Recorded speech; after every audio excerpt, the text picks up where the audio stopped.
Hello दोस्तों, आज मैं कनाव वर्सेस डोमा की फुल फाइट एक्सप्लेन करूंगा। इन्फिनिटी कासल मूवी में हमने देखा था कि कनाव के सामने ही डोमा शिनोबू को खा जाता है और उसके बाद कनाव और डोमा के साथ क्या हुआ था। क्या कनाव अपनी शिनोबू का बदला ले पाएगी या फिर उसका हाल भी शिनोबू जैसा ही होगा? यह जानने के लिए इस वीडियो को पूरा लास्ट तक देखिए। तो ज्यादा देर न करते हुए चलिए आज का यह वीडियो शुरू करते हैं। डोमा कनाव से पूछता है, तुम्हारा नाम क्या है? कनाव कहती है, मैं कनाव त्सुयुरी हूं और मैं कनाए और शिनोबू की छोटी सिस्टर हूं। यह सुनकर डूमा कंफ्यूज होकर कहता है, ओह ऐसा है, लेकिन तुम्हें देखकर नहीं लगता कि तुम उनकी सगी सिस्टर हो। और फिर डूमा हंसकर आगे कहता है, अच्छा, जो भी हो, ज्यादातर यंग लड़कियां खाने में टेस्टी होती हैं। डूमा आगे कहता है, अकाजा का तो हारना ही था, क्योंकि उसने कभी किसी लड़डचकी को नहीं खाया।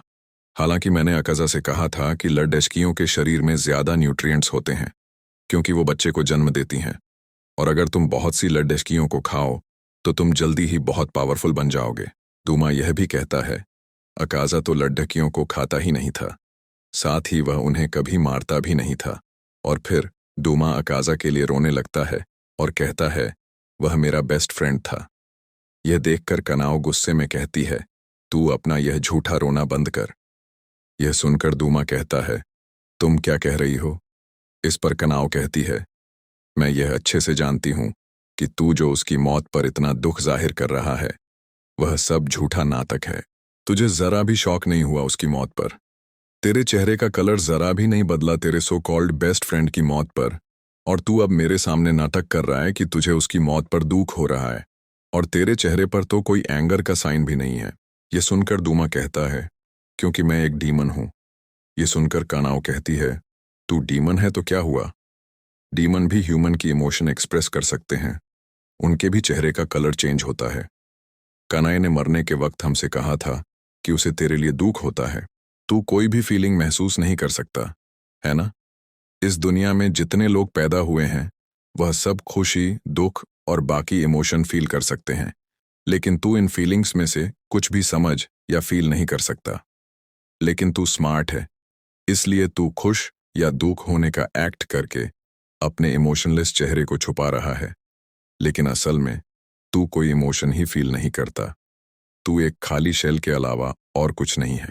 और फिर कनाव एक ईविल स्माइल देकर कहती है, तूने इस दुनिया में जन्म ही क्यों लिया? कनाव literally rage bait the rage better. और कनाव की इतनी बातें सुनने के बाद डूमा गुस्से में कहता है, मैंने बहुत सी लड़कियों से बात की है, लेकिन किसी ने मुझे तुम्हारे जैसा बुली नहीं किया। तुमने इतनी बुरी बातें कैसे बोली?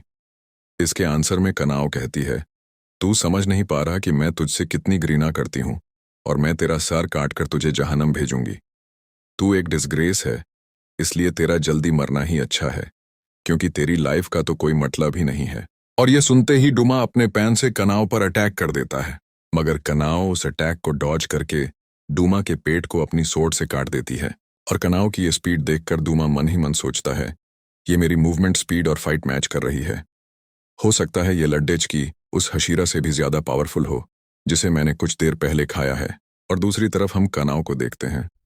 हालांकि उसने डूमा को बहुत कुछ कहा था, मगर डूमा की ये पावर इतनी ज्यादा है कि जिसकी वजह से कनाव का पूरा शरीर अंदर से कांप रहा है। और यह होना ही था, क्योंकि डूमा अपर मून 2 है, मगर कानाव ने अपनी यह हालत डूमा से छुपा रखी है। और at the same time कानाव Duma पर शिनोबू को मारने के कारण बहुत गुस्सा भी है, और इसलिए कानाव डूमा पर अपनी फ्लावर ब्रीदिंग का 5th फॉर्म यूज करके अटैक कर देती है। और यह देखकर डूमा हंसकर कहता है, तुमने अपना अटैक कर दिया, अब मेरी बारी। यह बोलकर डूमा कनाव पर अपनी ब्लड डीमन आर्ट यूज करके अटैक कर देता है, मगर कनाव इतने क्लोज रेंज के अटैक को डॉज कर लेती है। और कनाव ये अटैक डॉज कर पाती है क्योंकि कनाव के पास एक स्पेशल आइज है, जिससे वह ओपोनेंट मूवमेंट प्रिडिक्ट कर सकती है। और ये डूमा भी समझ जाता है, और इसलिए डूमा अपने पैन यूज करके कनाव की आइज में अटैक कर देता है, मगर कनाव उस अटैक को डॉज कर लेती है। और फिर डूमा का सार काटने के लिए कनाव अपनी flower breathing 6th form use कर अटैक कर देती है, और डूमा इस अटैक ब्लॉक करने के लिए अपनी फ्रोजन क्लाउड एबिलिटी यूज कर अटैक कर देता है, मगर कनाव उस अटैक से बचने के लिए पीछे की तरफ जाने लगती है। यह देखकर डूमा अपनी वाइन लोटस एबिलिटी यूज करके कानाव को पकड़ डिचने की कोशिश करता है, मगर कानाव इन सबको डॉज करती रहती है। यह देखकर डूमा अपनी आइस से दो महिला क्रिएट करता है। वह महिला अपने मुंह से आइस अटैक करके पूरे एरिया को बर्फ से जमाना शुरू कर देती है और कनाओ उनके इस अटैक को डॉज करने के लिए डूमा से दूर जाने लगती है।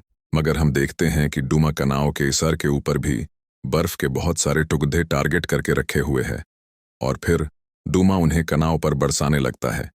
मगर कनाओ इन सबको किसी तरह डॉज कर लेती है और यह देखकर डूमा हंसता है और कहता है, इस तरह दूर जाते रहने से तुम कभी मेरा सार नहीं काट पाओगी। और ये बोलने के बाद डूमा कनाओ के हाथ से उसकी सोर्ड इंस्टेंटेनियसली छीन लेता है और कनाओ कोई रिएक्ट भी नहीं कर पाती। ये देखकर कनाओ और मैं दोनों शॉक हो जाते हैं और फिर डूमा फिर से अपनी वह क्रीपी स्माइल देकर कहता है, तुमने इसे कसकर नहीं पकड़ा था, इसलिए मैंने इसे ले लिया। और फिर डूमा सोर्ड को वहीं गाड़ी देता है और कनाओ को अब आकर इसे ले जाने को कहता है। और फिर डूमा कनाओ पर अपनी स्कैटर्ड लोटसेस एबिलिटी से अटैक कर देता है और अटैक इतना बिग था कि कनाओ समझ नहीं पा रही थी कि वह इस अटैक को अपनी सोर्ड के बिना कैसे डॉज करेगी। मगर ठीक तभी वहां एंट्री मारता है king of mountain Lord Inosuke, और इनोस्के आते ही कनाओ को बचा लेता है। तो कनाओ और डूमा की फाइट तो एक तरफा ही थी, मगर अब बैटलफील्ड में लॉर्ड इनोस्के आ गया है। और अब क्या होगा? क्या वे दोनों मिलकर डोमा को हरा पाएंगे? ये जानने के लिए इस चैनल को सब्सक्राइब करके रखिए। तो आज के लिए बस इतना ही। वीडियो अच्छी लगे तो वीडियो पर लाइक दे देना।